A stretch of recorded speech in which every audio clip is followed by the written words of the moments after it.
Hare Krishna. Yesterday we were discussing about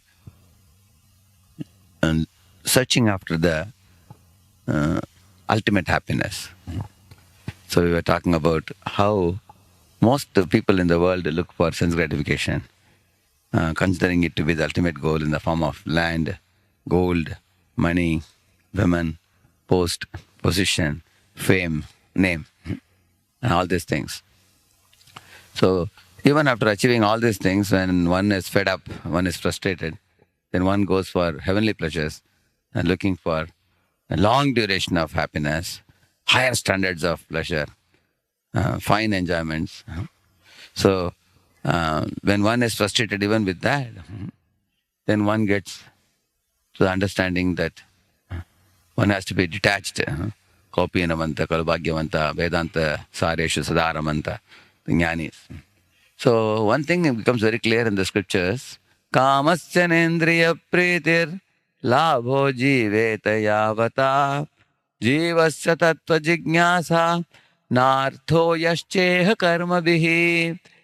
This verse says, Kamasya na indriya pritir. One should not direct one's desires towards sense gratification. Rather, labho jiveta yavata. One should accumulate wealth only as much as is needed for keeping the body and soul together. One should not unnecessarily struggle to accumulate wealth in this world, he says. Jivasya tattva jignasa.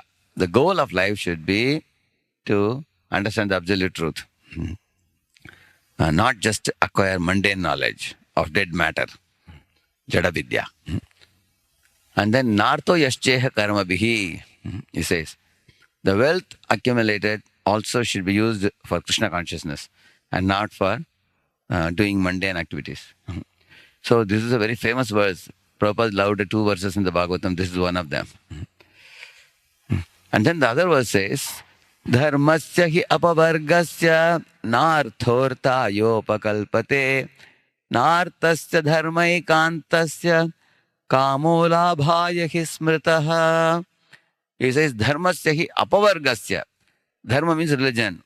Religiosity should not be done by going to the temples asking God to give us many material commodities and benedictions so that we can make our material life little more happier or better. That kind of religion is Kaitava Dharma. It's condemned. And instead he says, Dharmasya hi apavargasya. Dharma should actually be for liberation of the matter, a revelation of the spirit from matter. Just like releasing a parrot from a cage. That should be the goal. So now somebody may say, oh, that's it. Just liberate the soul from matter. So I will work towards moksha. Then the Bhagavatam gives much more information. Amongst all types of Kaitava Dharma, the moksha is called as a Kaitava Pradhan, which means the chief of all the cheating. Why? Because a liberated person in the Brahman does not want to render service to the Supreme Lord. One wants to just be relieved from the suffering of birth and death. So therefore, that is also counted in cheating only. Then what should one at all aspire for? Therefore, Narada says, Tasyaiva heto prayate tako vido na labhyate yad brahmatam uparyadaha tallabhyate dukkavadhanyata sukham kalena sarvatra kabhira ramhasa. After wandering from the Brahma Loka to Patala Loka in this world, one should aspire for that thing which is not easily available, which is very, very rare. What is very rare? Muktanam api siddhanam narayana parayanaha sudhirlabha prashantatma kotishvapi mahamune. Amongst crores of jnanis and yogis, there is one person who is very rare, is bhakta. He says, jnanis are aspiring for mukti, moksha, and yogis are aspiring for siddhi. But a bhakta neither aspires for moksha or siddhi. A bhakta aspires only for seva, bhaktimaya seva. So those who aspire for loving service to the Supreme Lord, they are 1 in a million or 1 in a billion. They are extremely rare, he says. Narada says one should aspire for that. So what the Krishna consciousness movement is awarding us is actually beyond even mukti and siddhi. What to speak of the petty pleasures of this material world, which are chased after by those with bala buddhi or a pashu buddhi. Bhagavatam also uses the word Pashubuddhi. Pashubuddhi is animalistic intelligence, which means this is mine and that is yours, and fighting for some commodity. Even the war between the countries, these are all Pashubuddhi. And Bala Buddhi means satisfied with petty pleasures like eating, sleeping, mating, defending. Nothing more than stupid and sense gratification. Gramya Buddhi means materialistic intelligence. Kubuddhi means destructive intelligence, like what Mantra had or Shakuni had. Virakta Buddhi means the jnanis who cultivate detachment from matter. None of this is helpful for a devotee. A devotee has to rise above all these things. And one's buddhi should become anointed with love of Godhead. Krishna bhakti rasa bhavitamati kriyatam api kuto vilabhyate tatraulyam api ekalamulyam janmakoti sukritirna labhyate. He says if somebody's buddhi is Krishna rasa bhavitamati, the mati is imbued with devotional attitude to love and serve the Supreme Lord and his devotees, Hari, Guru and Vaishnavas. That buddhi is the only one buddhi that we should most seek after. It's most sought type of intelligence. The intelligence which wants to align itself around Krishna's lotus feet with the guidance of a pure devotee and the company of other Vaishnavas. Simply engaged in joyful, loving service, day after day, month after month, year after year, for whole life and for eternity.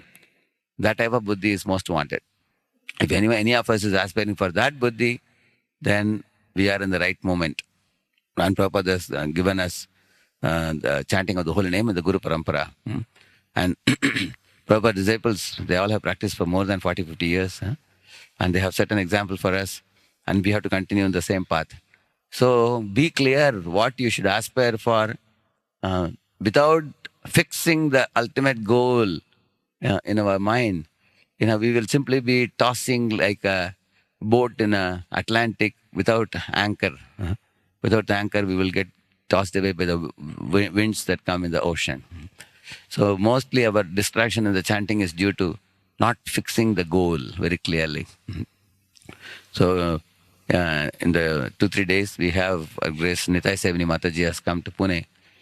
We had invited her to Hyderabad also, and she did a very, very powerful girls program in Hyderabad, and now we invited her to Pune. She has kindly agreed to come and spend some time here.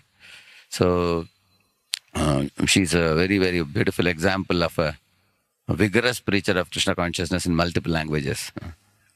I heard that she, in her family line, she is coming in Hyderabad, and then she also knows Bengali, she knows Gujarati, she knows Telugu, she is preaching in English as well as Hindi, more than 5-6 languages.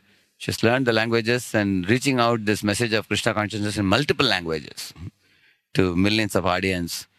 So Srila Prabhupada was very, very pleased to see such preachers in our movement who vigorously spread Krishna consciousness without any lethargy, personally engaged and inspiring millions to get serious in the path of Krishna consciousness.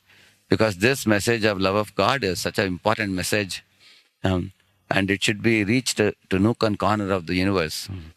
Otherwise, many living entities are stuck in sense gratification, or mukti, or bhukti, or siddhi, and those things.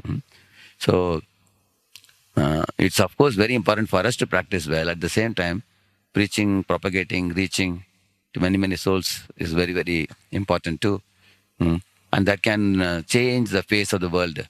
Srila Prabhupada in Srimad Bhagavatam complains about Indians that we have failed to take this message of Bhagavatam to the Western world, due to which there are wars going on across the globe, like the Prabhupada says. So it's our duty, and she is one very wonderful preacher who is fulfilling the duty that Prabhupada says. So we would like to thank Mataji for and taking the time out to come and give us our association. And recently our girls' voice has become very active by the special attention of Our Grace Yugalapriya Mataji and Our Grace Anangamani Mataji and many other teachers. And this is a very nice time. The new year is starting, 2025. January is just about across the corner. And I think Her Grace Nitya Mataji is coming is a great boon for the girls' voice to take up. And I think there is going to be a competition between boys' voice and girls' voice. They are going to exceed the number of boys, I think. So thank you, Mataji, for coming to Pune and blessing all the devotees in Pune. So we all are chanting the holy name daily. And in the chanting of the holy name, we have to ascertain the goal very clearly. The goal is love of God. The goal is to please Hari, Guru and Vaishnavas with our heart, body, mind and words and soul, everything.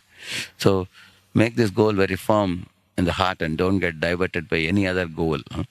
This is Prahlad Maharaj's teaching, Narada's teaching and Srila Prabhupada's teaching and teaching of all the Vaishnavas. Harinam Prabhu ki